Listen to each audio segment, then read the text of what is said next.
A factory makes tennis rackets and cricket bats. A factory makes tennis rackets and cricket bats. So students, you have here two products. First one is racket and second one is bat. And we are doing exercise 12 point. Question number 3.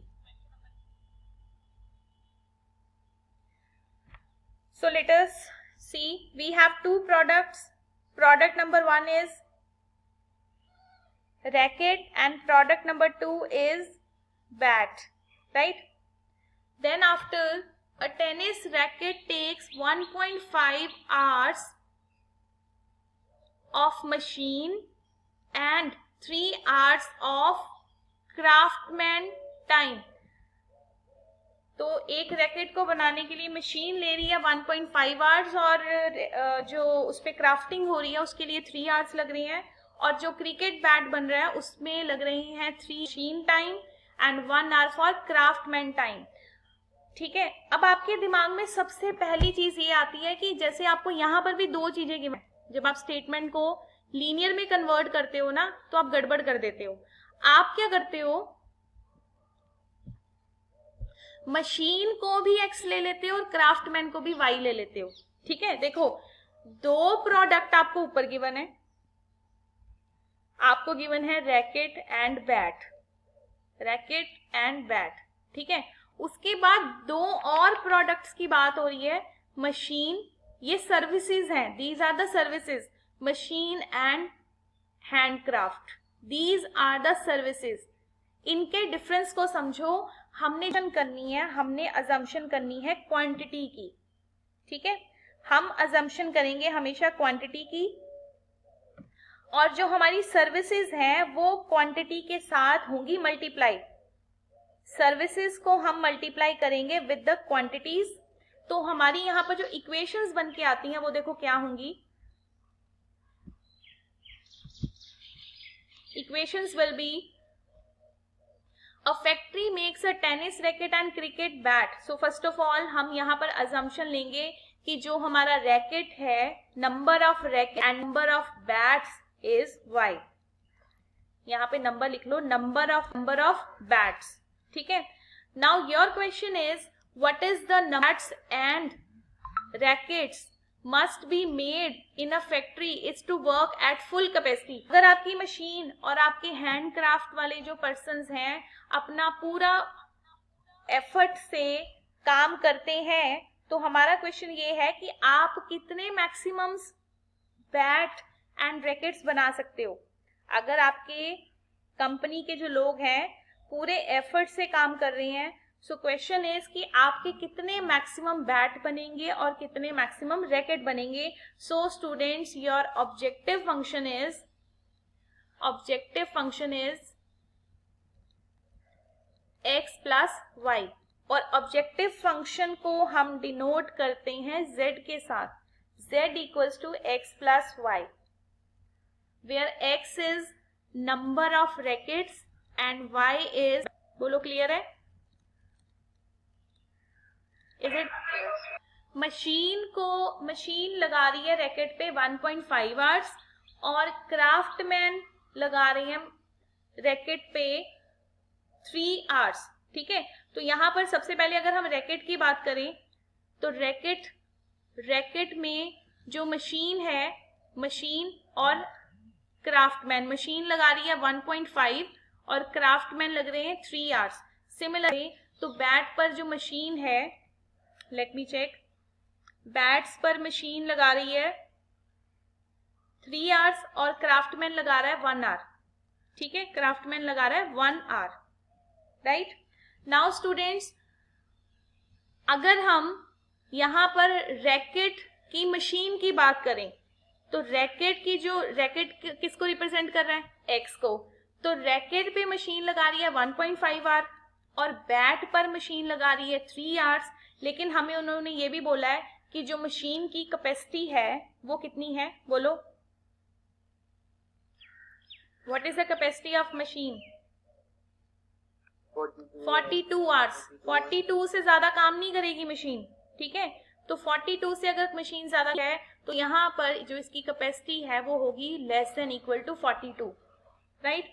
और अब अगर हम craftsman की बात करें, craftsman जो हैं racket पर लगाते हैं 3 आवर्स और बैट पर लगाते हैं 1 आवर्स, और जो क्राफ्टमैन की जो रिस्ट्रिक्शंस हैं वो 24 आवर्स से ज्यादा काम नहीं करते, 24 आवर्स।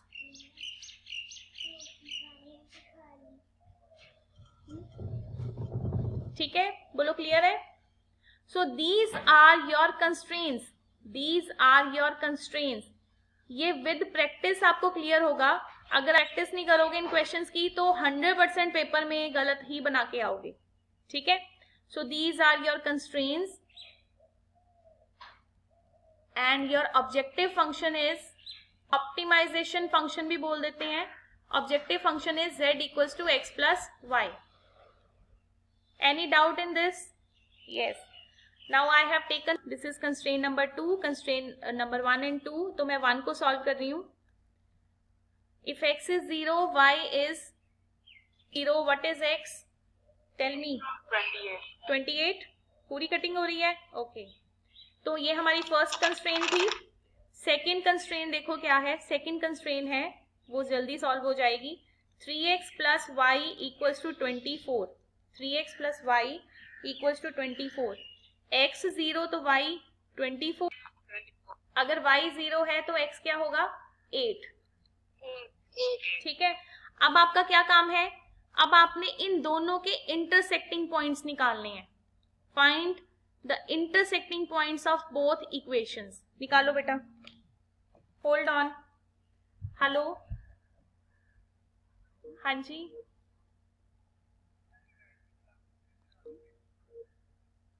नहीं बेटा ये आपने कहीं और लगा ली है. नहीं मैंने लीनियर प्रोग्रामिंग लिखा हुआ क्लास का नहीं. मैं लिंक सेंड कर देती हूँ, लिंक सेंड कर देती हूँ. एक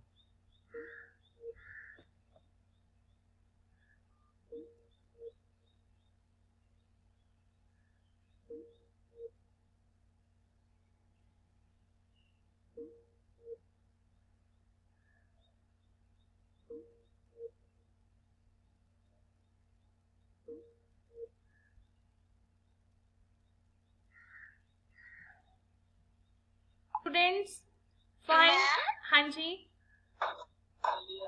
यस मैम. तो फर्स्ट इक्वेशन है, हाँ फर्स्ट जी, इक्वेशन है, हाँ जी. उसमें आपने जेड लिया हुआ है. नहीं बेटा, फर्स्ट तो ऑब्जेक्टिव फंक्शन है, उसको थोड़ी ना लेना है.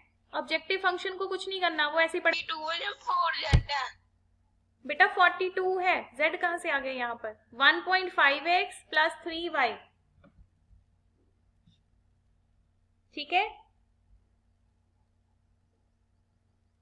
ओके ओके बेटा. मुझे इसके इंटरसेक्टिंग पॉइंट्स बताओ. Intersecting points of 1.5x and 1 plus y equals to 24. बताओ यहाँ से x और y की क्या वैल्यूज आ रही हैं?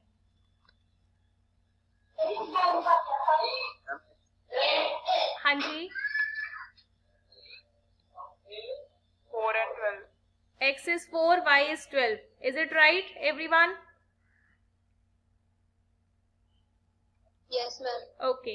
So बेटा अब मैं 4 के गैप से ले रही हूँ. 4 1 जा 4, 4 2 जा 8, 4 3 जा 12, 4 4 जा 16, 20, 24 एंड यहाँ पर भी आप 4 के गैप से ले लो. 4 1 जा 4, 8, 12, 16, 20, 24 and 28. So let us draw its graph. When x is 0, 14 यहाँ पर आएगा. x is 0, y 14.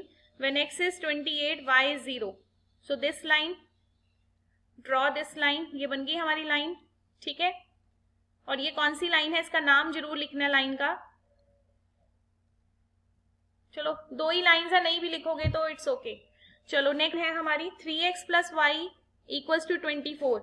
तो x 3x plus y equals this line, this point. And when x is 8, y is 0, this point. तो ये वाली लाइन बन गई, this line. अब देखो बेटा यहाँ पर लेस की बात हो रही है, लेस की बात हो रही है तो ब्लू लाइन के नीचे वाला पोर्शन लेना आपने. ब्लू लाइन के नीचे वाला पोर्शन. सिमिलरली ग्रीन लाइन में भी x की बात हो रही है, लेस की बात हो रही है, ग्रीन लाइन में भी इनइक्वालिटी हमारी लेस पे है, तो हम यहाँ पर ग्रीन के नीचे वाला पोर्शन, ओवरऑल हमारा जो शेडेड पोर्शन है that will be this portion, यही आएगा ना पोर्शन, बोलो yes, is it clear, is it clear? ठीक है, तो आपके पॉइंट्स कौन से आगे, A, B and C. So students, your A point is क्या था A point? 0, 14. B point is, B आपका जो इंटरसेक्टिंग पॉइंट है 4 and 12, 4 and 12, and C point is 8, 0. C point is 8, 0.